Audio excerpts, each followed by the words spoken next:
একদিন ছোট্ট খরগোশ লাফু বনের পথে ঘুরতে ঘুরতে পথ হারিয়ে ফেলল। হঠাৎ সে এমন এক জায়গায় এসে পৌঁছাল যা তার চেনা জঙ্গল থেকে একেবারেই আলাদা। নাম তার উল্টো জঙ্গল। লাফু অবাক হয়ে দেখল এখানকার সবকিছুই কেমন যেন অদ্ভুত আর মজার। বনের রাজা সিংহ কাউকে ভয় দেখাচ্ছে না, বরং গাছের নিচে বসে কোকিলের মতো মিষ্টি সুরে গান গাইছে। লাফু আরেকটু এগিয়ে দেখল বনের স্কুল। সেখানে সবচেয়ে ছোট ছাত্রটি হল এক হাতি। সে খুব মনোযোগ দিয়ে অঙ্ক কষছে। আর তাদের শিক্ষককে জানেন, এক ছোট্ট পিঁপড়া।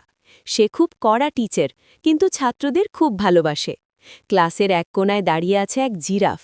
বেচারা তার লম্বা গলার জন্য নিচু ব্ল্যাকবোর্ডে কিছুই লিখতে পারছে না। লাফু প্রথমে ভাবল, এই কেমন আজব জায়গা। কিন্তু সে লক্ষ্য করল এখানে কেউ কাউকে নিয়ে হাসাহাসি করে না। হাতি ছোট হলেও তাকে কেউ দুর্বল ভাবে না, আবার পিঁপড়াকে ছোট বলে কেউ অসম্মান করে না। সবাই যার যার মতো শিখছে। হঠাৎ আকাশ কালো করে ধেয়ে এলো এক ভয়ঙ্কর ঝড়। বাতাসের তোড়ে মনে হলো সব কিছু উড়ে যাবে। লাফু ভয়ে জড়সড় হয়ে গেল।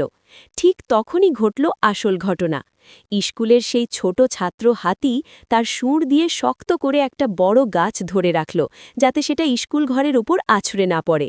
জিরাফ তার লম্বা গলা বাড়িয়ে অনেক দূর পর্যন্ত দেখে সবাইকে জানিয়ে দিল, ঝড় ওই দিক থেকে কমছে, সবাই ওদিকে চলো। আর সিংহ তার সেই মিষ্টি গানের গলাকে গম্ভীর করে সবাইকে সাহস জোগাতে লাগল, ভয় নেই বন্ধুরা, আমরা সবাই একসাথে আছি। একসময় ঝড় থামল, সবাই নিরাপদ।